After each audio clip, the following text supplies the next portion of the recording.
Welcome to the VMJ Pod Graduate Recruitment Series, where we dive into the latest trends and innovations in early career hiring, featuring insights from industry top experts driving the future of talent acquisition. Well, welcome to VMJ Pod. I'm here with Steven from GHD. Steven, welcome. Thanks, mate. Good to be here. Really interested to unpack your experience having gone through the Activator program. Yeah, sure. And talk a little bit about what life was like before versus life with VideoMyJob. Yeah, okay. Maybe let's start with a bit about where we were before and I guess why the VMJ stuff ended up being a bit of an appeal for us over here. So to paint a picture, if you don't know GHD, we've got a bit of a different You're not marketing. the hair straightener. We're not the hair straightener company, right? That actually formed the crux of this year's grad recruitment campaign as well. And, you know, not word of a lie, I think when I've talked to students before or I've gone to industry events and I say, hey, Steve from GHD, the first thing they think of is, you know, the other mob, right? Yeah, and it's we've because really you got lush hair as well. Well, there you go. probably helps a little bit, right? But you know, so when we framed this year's campaign, we were really kind of looking to play and be a bit more fun and a bit more creative with that. But the bit that I have tried to work with our marketing team for several years is we don't really have a great depth of video content. We don't have a lot of social media channels. Why? As well. Why is that?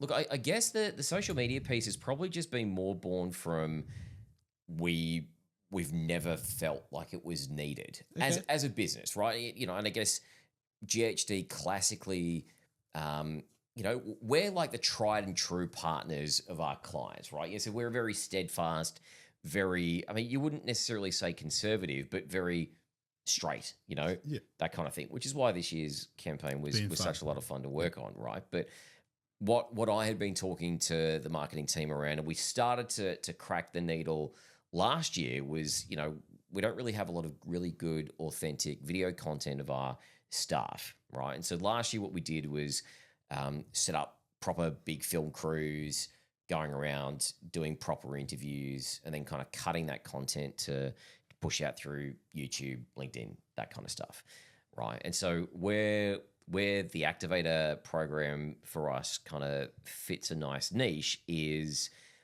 it was a very fast and very rapid way of getting a high volume of video content produced in a very, very short space of time. Like I think from the time that we'd signed off or had got the sign off to participate to the time that we then launched and had all the content ready was maybe 5 weeks, right? And that's 5 weeks as we're prepping everything else that has to go live to get the grad recruitment process up and running. So, you know, from that perspective, the ability to scale, to engage, to actually get graduates to participate in the process, very, very straightforward. So how many graduates did participate?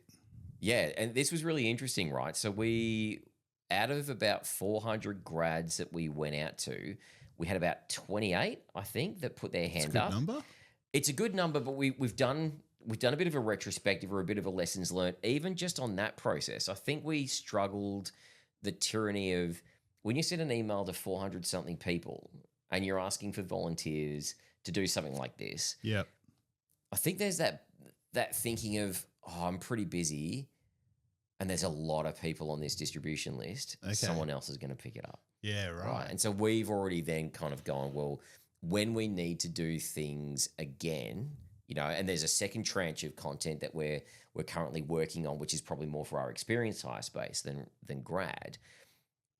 They're doing that, right? So instead of it being a mass email to several hundred identified people, it's coming to a much smaller targeted audience from someone that they know locally to kind of then turn around and go, hey, well, we want you to be in this. That's a great tip. Or you've said that you wanted to be involved in doing something like this, and hey, we're getting this ready. Let's get you involved. Yep. And I think that notion of keeping it relatable from someone that they already know that doesn't look like there are hundreds and hundreds of people going to get involved, like that was a really good insight. And it looks like it's working well for this second tranche that we're doing. I think the second piece then is, and you know, look, not to plug Gav too much as the person that we've worked with on this, but you know, having someone coach you through, hey, what about doing it this way? Or, when you're setting up questions that you want the grads to record, have a bit of a think about, like, what's the theme, what's the story, what do you actually want to get out of it, as opposed to just, here's 10 questions. Yeah. Fill it out. So right? thinking was... Yeah. a little bit of thinking was removed a little bit from that perspective. Yeah. And, not needing to... I don't want to say not expending a huge amount of mental effort on it, but I think just having someone that's got that depth of understanding around video content, when we probably didn't have a lot of that experience at GHD, getting that kind of guidance and support probably meant that we could ramp it up, and get all that content out within, like I said, I think it was within about 5 weeks. I am a visual person, so when you're describing like an old way of doing things, where you're getting a film crew in and they're filming and taking their time to do it, versus jumping in a really fast car, like super fast, and you're like, we're going to get there really quick, 5 weeks, it's going to go really, really well. And it was great that you trusted Gav and his expertise to be able to, this is the playbook, this is how we could do it, this is the straightest line to success. How many videos are we talking about? So interestingly, out of the 28 or so that we had about 18 that actually ended up doing recordings. So we still leaned that out. Yep. We got something like 54, 55 videos that were produced. That's good. Yeah. And actually, interestingly, what it's now popped up that, like we've said, these are the locations that these grads are based in. These are the teams that these grads are based in. It's actually probably highlighted the regions that didn't get a good uptake in that first tranche, and has now probably almost incentivized the broader business to go, why is my region not, like, why can't I see my people here? And it's like, well, hey, that's probably because they didn't complete a recording.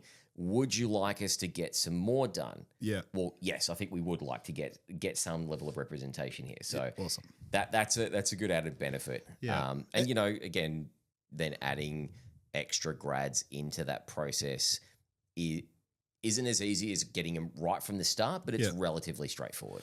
So again, visual person, it's a bit like making a pancake for the first time. You've just you haven't tossed out the first one. It looks good, but the second one's probably going to be a little bit better from the learnings that you've just experienced. And it sounds like you're creating a bit of FOMO internally as well. People want to jump on the back of the project, which is great. They don't want to miss out. Yeah, and look, when we've then socialized internally who participated, so one of the things that you guys had said was, look at a way of incentivizing uptake. If you're seeing resistance, is there something that you could do that would, encourage participation? So we probably didn't really go down that pathway, but what we did was more of a big recognition shout out, right? So for every graduate that completed even just one video, if not multiple, I sent an email to their GM, who is basically the top of the tree in their state, their direct manager, and the head of HR in that location as well, to basically say, hey, look, super appreciative. We didn't have a massive pickup of students, but these are the ones that put their hand up, gave the time, That's awesome. And have done great work. And I think the really pleasing thing, and this really speaks to the culture of the business as well, is that the GMs then responded back. Like, they were like, hey, this is great. Thank you. There was one GM, I think it might have been up in Queensland, who'd said, I actually need to get you guys more involved in this kind of stuff because I've struggled to get some of my team to get in and do video content work before, right? So thank you for doing it. I think one region, organised some vouchers to go to their grads because they're like, hey, look, we're super appreciative. Yeah. I think even the fact that their GM then went, hey, look, thank you for being an ambassador. Thank you for talking about your experience. Just that little intrinsical value of, that endorphin rush of going. Internal recognition. That's what they want. And very senior people in the business recognizing the fact that you've gone above and beyond. And look, let's be fair. What that email also does is a little bit of evidence of extending beyond the performance of just doing your role. You're now starting to do some other stuff. Yep. You know, maybe you can feed that into your performance review, all that kind of stuff. Right? If that is the message at the start, that you'll have a lot more than just 28 out of 400 apply. It is the secret sauce. It's it's a slam dunk if you're able to get the business to acknowledge that this would be part of their performance review. Internal recognition is great. External, obviously, because it's going out on socials. But I think that is a part of the secret sauce. Yeah. This episode is brought to you by VideoMyJob, your go-to platform for creating branded employee videos at scale with zero editing. Authentic employee stories are the key to showcasing your culture and attracting top talent. Book a demo on our website and learn how to create hundreds of videos in under 60 days with full support from start to finish. And look, the other thing that we recognized probably a little bit later in the piece as well, and have then made some steps to address it, is that not every grad was 100% comfortable having a public profile. So even though they were happy to talk about their experiences, they weren't necessarily happy to then become an external focal point, right? And for one graduate, it meant just modifying the way that their name was presented on the video. For a bunch of grads, when we did a bit of a LinkedIn shout out, it also meant that we'd asked, hey, do you want to be tagged in this? You know, because then that obviously links into your LinkedIn profile. You can share it, you can do all the stuff. If you don't want to, hey, don't respond to the message. Yeah. Right. But if you're keen and if you want to get a little bit of that external publicity for doing a great job, let me know and I'll make sure that, you know, because I had a post scheduled through my own LinkedIn feed. I then set a diary reminder when it was due to go out to say, hey, make sure you then add a comment to tag all these grads in. Clever. And then, you know, said, hey, you know, posts out, thanks. I had another grad then come back and go, oh man, I totally forgot to respond to that email. Can you add me? I was like, yep, that's cool. Easy done. Yeah. Yeah, you're all good. Yeah. So, you know, I think it's one of the really cool things with the Activator program was because it allowed us to scale really rapidly. That time investment it's that sunk cost fallacy, right? Like we didn't then spend huge amounts of time and resources and effort and then go, oh my God, we only got 18 responses that generated 50 odd videos. Yeah. It was more, we had 18 responses and generated 50 something videos in 5 weeks. That's great. How do we then build? Yeah. Let's put that into perspective. Like the older way of doing things, like what would be the range of cost to get a film crew in to create, you know, a video or two? Yeah, look, maybe I think last year, and I don't know how much we paid for the Activator because it was made by somebody else. But I think roughly we probably would have got 5 videos and, you know, at a not too dissimilar length of cut time. And now we've got 50 odd. Yeah. Right. So, you know, let's say 10 times in maybe the same amount of time, but with a significant decrease in investment in terms of, you know, even if we're looking at like carbon cost of having to fly a film crew into a different location or anything like that, right? And, you know, the stuff why we've been trying to push video internally for a while is that idea of authentic content. Right? You know, grads, and I say this to the students that then come out with us on campus, they don't necessarily want to hear stuff from me, right? I'm absolutely biased, right? I definitely want you to apply. No, I want you to come and work for us. Not. Right? I mean, look, there are still students that I talked to that I had recommended to go, hey, you need to explore construction, or maybe you'd be better off working for this firm because you don't sound like the kind of work that we do. It doesn't look like it's hitting the mark for you, which is totally fine. But students want to hear from students. They do. What was your lived experience? What did you get out of being a grad at GHD or a grad at any other firm, right? And I can't articulate that anywhere near as well as what they can. You do come from a place of authority, and you're genuine. I know you. Hopefully. I know you. You're genuine, and you're going to, tell them and give them advice. But I couldn't agree more. Like they're seeing their future peers, colleagues, potential, and talking about their experience, their lived experience. Yeah. Just 12 months forward. And it is more believable. It's kind of like that philosophy that we've spoken about a lot in improving, gender equity and, the uptake of female talent in STEM industries. It's that whole notion of you can't be what you can't see, right? So you need visible role models. It's not too dissimilar to what we're talking about here, right? And actually having students being able to see people that have only started their career in the last couple of years. Hey, what did you learn? What were some reflections on your experience? What does your job actually mean? That kind of stuff, right? Like they're so close in experience that it's relatable. It's not heavily scripted. They put their own words. It's not like us kind of giving them these are your talking points and, you don't have to use the content, do you? Like if it doesn't come through in an authentic way or doesn't meet your branding requirements, it sounds like you collected enough content to say, well these 10, 15 videos we're not going to use because these are the ones we're going to prioritize. They're the messages that are hitting the key notes. And even interestingly, when we had some content that the sound didn't work as well, or like it came through really tinny, or it was really, really dark.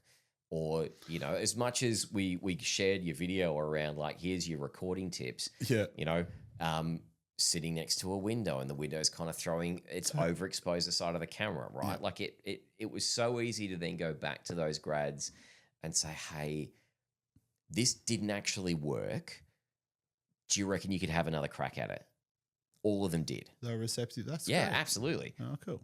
That's really neat. Yeah. Because again, I think at that point they'd made that conscious leap of I'm doing the recording. Yeah. And then going, it wasn't 100% correct.